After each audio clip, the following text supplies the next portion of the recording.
Oh no. No, no, no, no, it can't be. It is. It's an open world game. Good God, quickly, block it off. Oh, thank goodness, Stanley. What a close call.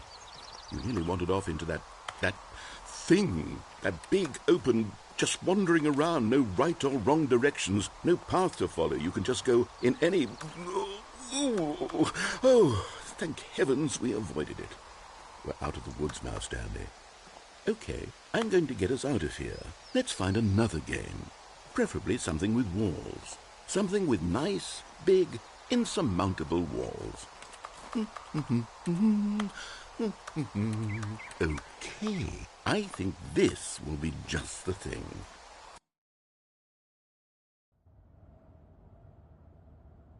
Wonderful. See, this is exactly what I had in mind. Just a nice big box for you to run around in. There isn't any possibility that you could get lost here. Now this is game design.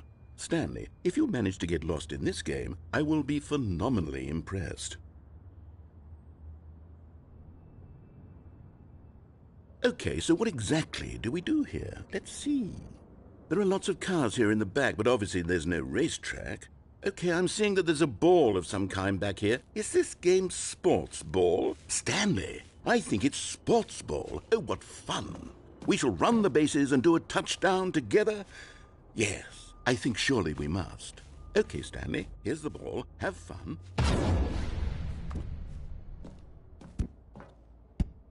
Gideon. You never told me there's freaking Rocket League in the Stanley Parables. What do you mean? I'm playing Rocket League in Stanley Parables. Are you winning? Is this fun? Is it better than my I'm playing the miserable little Stanley story that I Parables, and worked I'm so in hard on? freaking Rocket League. Stanley, I have a thought. And I realize I'm not a sportsologist, but if Look at my one channel on ball YouTube. generates a certain amount of raw adrenal pleasure, then surely multiple I'm balls lying. makes for an even more euphoric sports experience. I'm going to try Okay. it out. Here comes another ball. Yes. Oh, goodness, that really does feel amazing, doesn't it? Stanley, I'm like a child in a confectionery shop. I simply have to have more. I'm insatiable. More balls.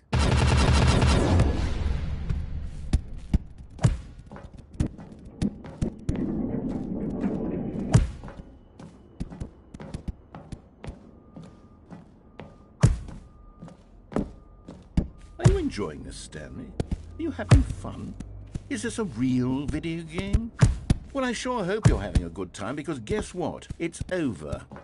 That's right. Your little fun comes to an end. This is my game, and what I say goes.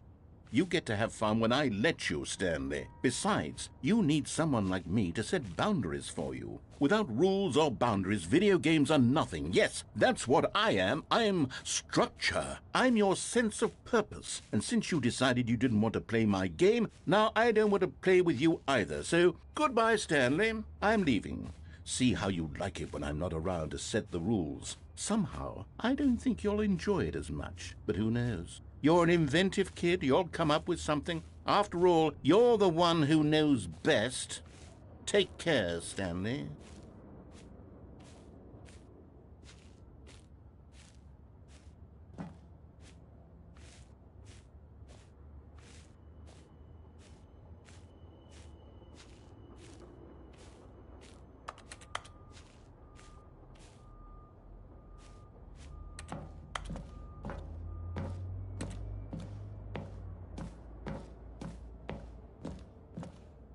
Hold on. What are you doing?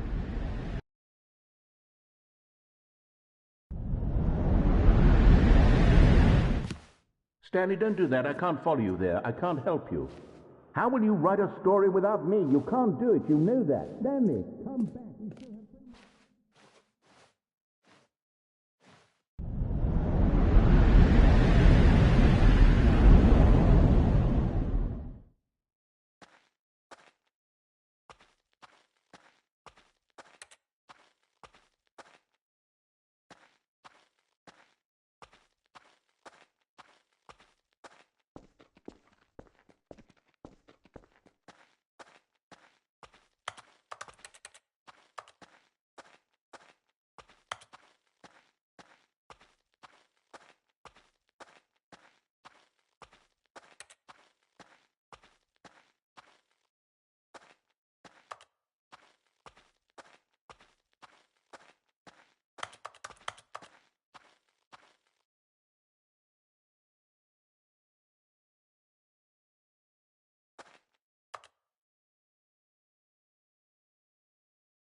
I wonder what he found. If what he wanted was to be the leading man in his own story, well, perhaps he's gotten it, down in wherever he is right now. I wonder if he's happy with his choice, and if he's learned the heavy cost that comes with it. He'll understand soon what I was trying to tell him. He needs me. Someone who will wrap everything up at the end, to make sense out of the chaos and the fear and the confusion. That's who I am. That is what I mean to this world. Oh, yes. Yes, I'll be back. There's no other way. Once this ends, after it all comes to a close, then I'll be back. The end will be here soon. Very soon. I can wait.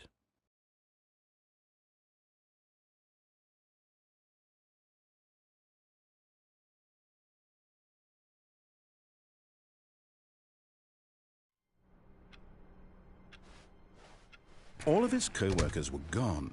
What could it mean? Stanley decided to go to the meeting room. Perhaps he had simply missed a memo.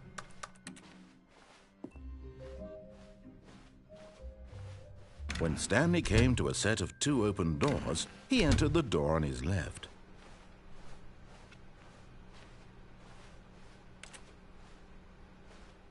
Yet there was not a single person here either.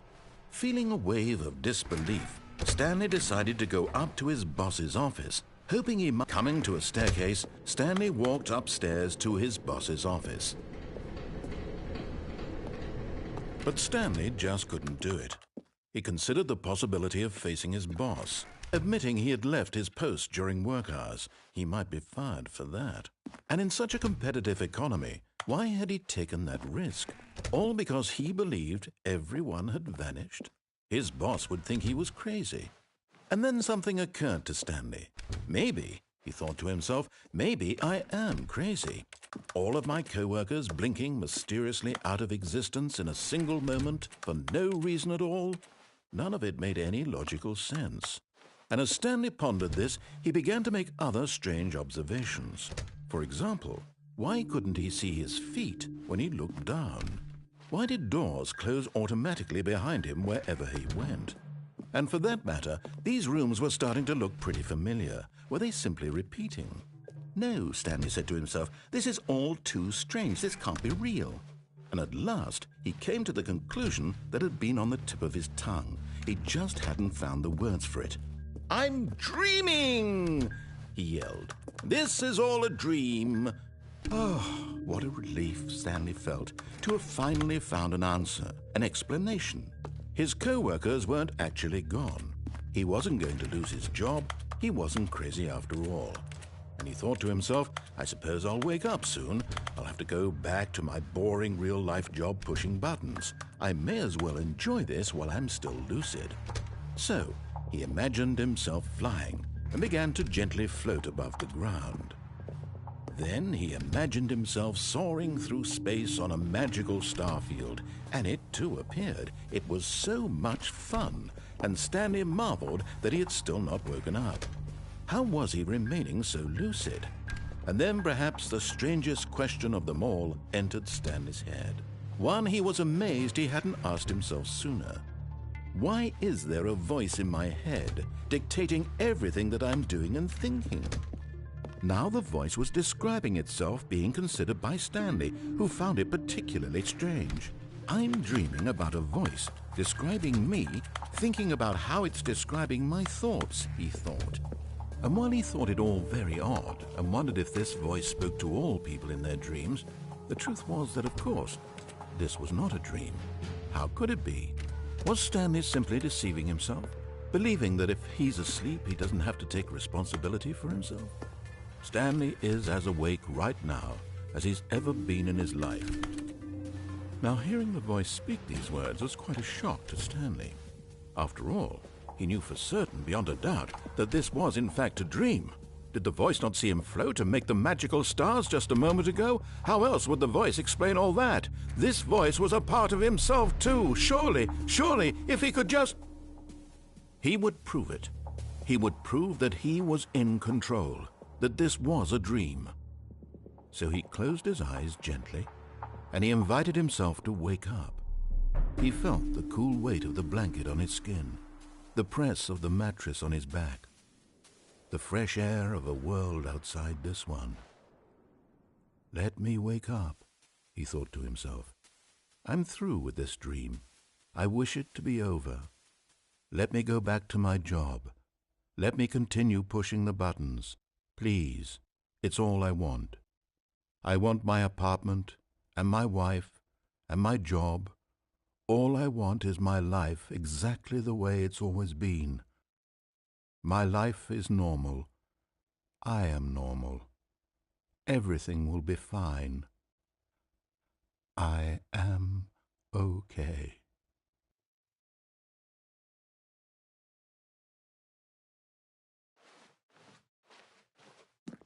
Stanley began screaming. Please, someone, wake me up. My name is Stanley. I have a boss. I have an office. I am real. Please, just someone tell me I am real. I must be real. I must be. Can anyone hear my voice? Who am I? Who am I? And everything went black.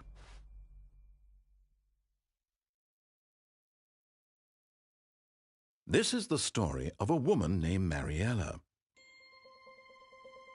Mariella woke up on a day like any other. She arose, got dressed, gathered her belongings, and walked to her place of work. But on this particular day, her walk was interrupted by the body of a man who had stumbled through town talking and screaming to himself, and then collapsed dead on the sidewalk. And although she would soon turn to go call for an ambulance, for just a few brief moments she considered the strange man. He was obviously crazy. This much she knew. Everyone knows what crazy people look like. And in that moment, she thought to herself how lucky she was to be normal. I am sane. I am in control of my mind. I know what is real and what isn't. It was comforting to think this, and in a certain way, seeing this man made her feel better. But then she remembered the meeting she had scheduled for that day, the very important people whose impressions of her would affect her career, and by extension, the rest of her life.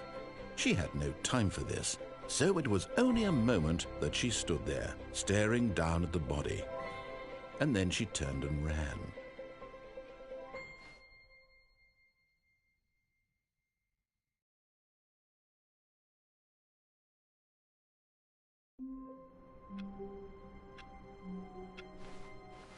All of his co-workers were gone,